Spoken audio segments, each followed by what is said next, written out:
Audio Jungle.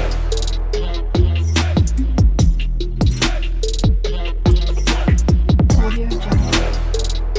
Hello, welcome to my channel. ఎలా ఉన్నారు అందరూ? ఇక్కడ నేను పొట్లకాయ ఫ్రై అయితే ప్రిపేర్ చేస్తున్నాను. అందుకోసం ఒక పావు కేజీ కన్నా కొంచెం ఎక్కువ పొట్లకాయలు తీసుకున్నాను. పైన ఒక చిన్న స్పూన్తో ఆ తోలంతా చివ్వేస్తున్నాను.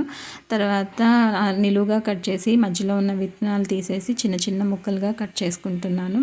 నార్మల్గా అయితే నాకు పొట్లకాయ రెసిపీస్ ఏమీ తెలియవు. ఇదే ఫస్ట్ టైం చేయడం, ఫస్ట్ టైం తినడం కూడా.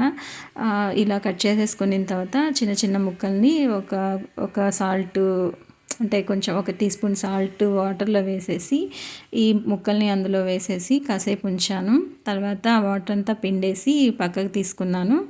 ఇదిగో నేను చూపిస్తున్నాను కదా, అలాగా తీసేసి వాటర్ పిండేసుకొని ఒక ప్లేట్లోకి అయితే పక్కకు తీసుకుంటున్నాను. తర్వాత ఒక బాణీ పెట్టుకున్నాను, ఆయిల్ వేసుకున్నాను, ఆవాలు జీలకర్ర యాజ్ యూజువల్గా వేసాను. తర్వాత ఆనియన్స్ వేసాను, వేపుకున్నాను. పచ్చెనపప్పు కూడా వేసాను ఆవాలు వేస్తున్నప్పుడే. తర్వాత మనం వాటర్ అంతా పిండేసుకున్నాం కదా, ఆ పొట్లకాయ ముక్కల్ని కూడా వేసుకొని బాగా మగ్గించుకుంటున్నాను. కొంచెం సాల్ట్ మన టేస్ట్కి తగ్గట్టు సాల్ట్ చూసుకొని వేసుకోవాలి. తర్వాత పసుపు కూడా వేసుకోవాలి. సాల్ట్ వేసి మూత పెట్టి కాసేపు మగ్గించిన తర్వాత పసుపు వేసి కొంచెం సేపు మగ్గించుకుంటున్నాను. ఇది టైం టేకెన్ అనమాట, కొంచెం టైం కూడా పడుతుంది. ఇక్కడ నేను వెల్లుల్లిపాయలు కూడా ఒక 6-7 చిదిమి వేసుకున్నాను. ఈ ఫ్రై చేయడానికైతే మ్యాక్సిమం నాకు 25 minutes to 30 minutes అయితే పట్టింది, టైం తీసుకునింది అవి మగ్గడానికి.